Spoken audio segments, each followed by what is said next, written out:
They say there's a very fine line between genius and madness. Believe me, I know. Our subject tonight was the heiress to a gun empire and the builder of one of the strangest homes in American history. They say she was cursed. They say the spirits gave her blueprints and that she spoke to them every night at midnight. But what if the real story is even stranger than the legend?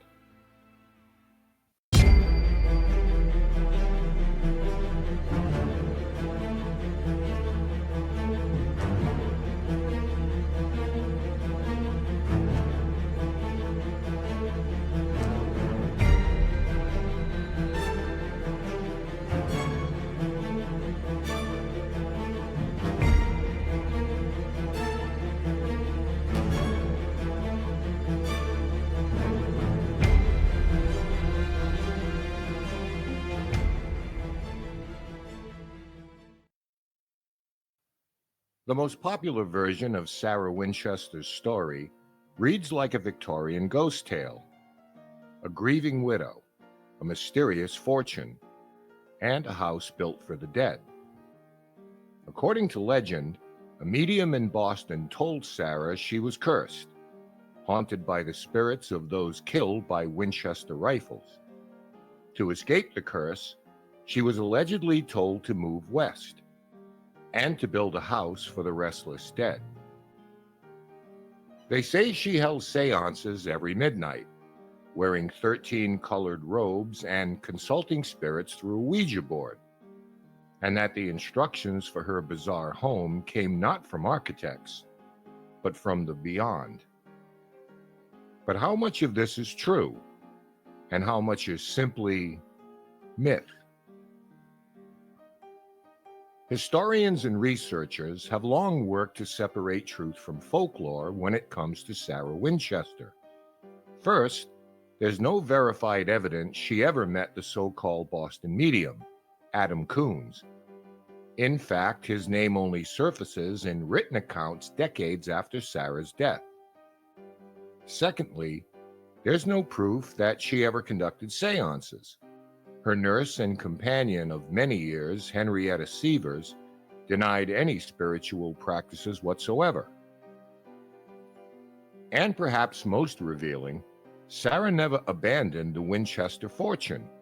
She held and even increased her shares in the Winchester Repeating Arms Company, right until her death.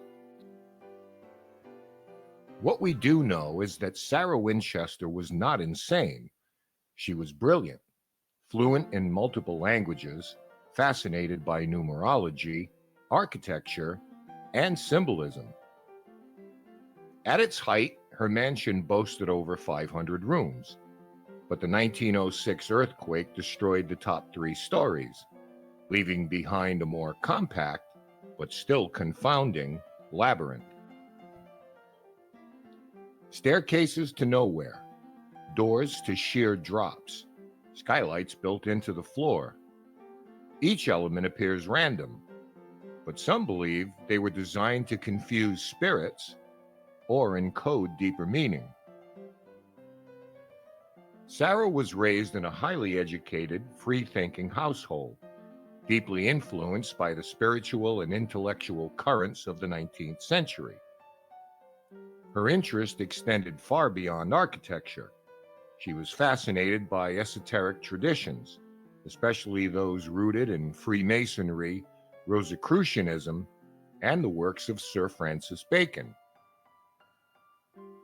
Sir Francis Bacon, philosopher, statesman, and pioneer of scientific reasoning, was also a master of cryptography. He believed that knowledge could be encoded in symbols, architecture, and even numbers. To his followers, Bacon was more than a thinker. He was a spiritual architect, a hidden guide in the quest for higher understanding. Sarah may have viewed her home the same way, not as a dwelling, but as a cipher, a spiritual manuscript built in wood and glass. Just as Rosslyn Chapel in Scotland is believed to be a sacred text carved in stone, the Winchester House may be Sarah's tribute to the Baconian ideal that architecture, when encoded with higher meaning, can awaken the soul. She repeated symbolic numbers throughout the mansion: 7 for divine order, 11 for spiritual transition, and 13, not as a curse, but as a sacred initiatory number. These weren't coincidences, they were part of a language.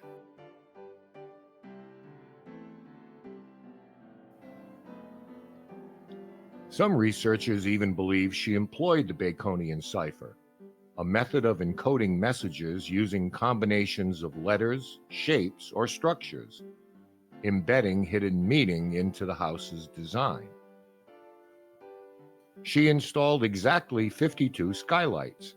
The number 52 corresponds to her name, Winchester, using the Pythagorean cipher.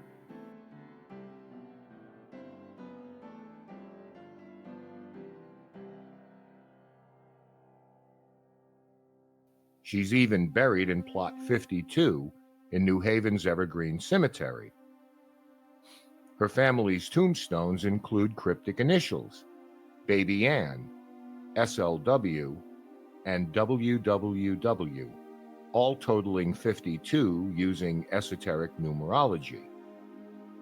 And she held 777 shares in the Winchester Company, possibly a numeric tribute to her late husband, William Wirt Winchester. The Winchester Mystery House isn't just an architectural puzzle. It's one of the most famously haunted homes in America. For decades, those who have walked its twisting corridors have reported strange experiences: whispered voices, shadowy figures, and the overwhelming feeling that something is watching. Visitors and staff alike have encountered things they can't explain.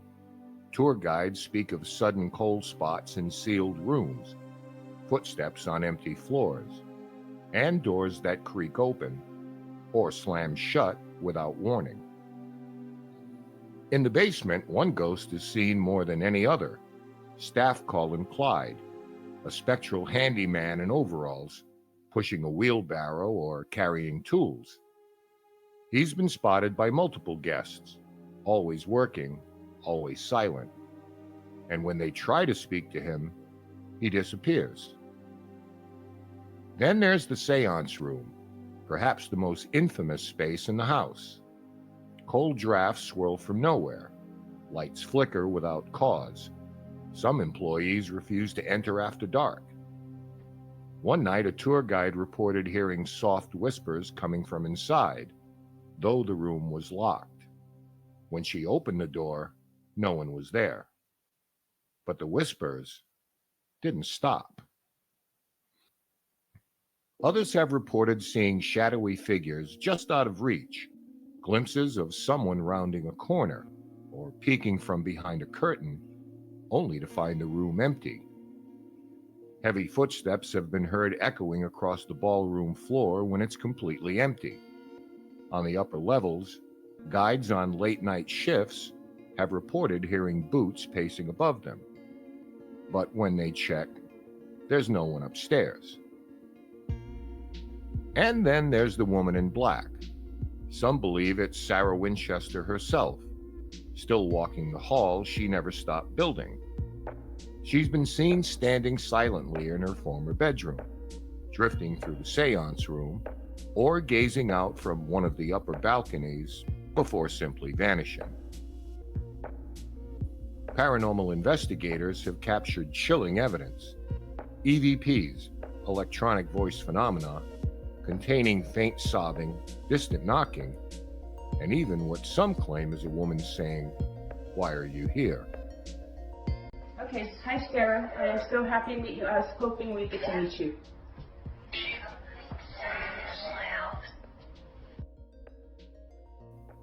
And as some believe, Sarah herself still walks the maze she built, seen near her bedroom, the seance room, the grand ballroom, forever searching, forever building. Was Sarah haunted by guilt or by ghosts?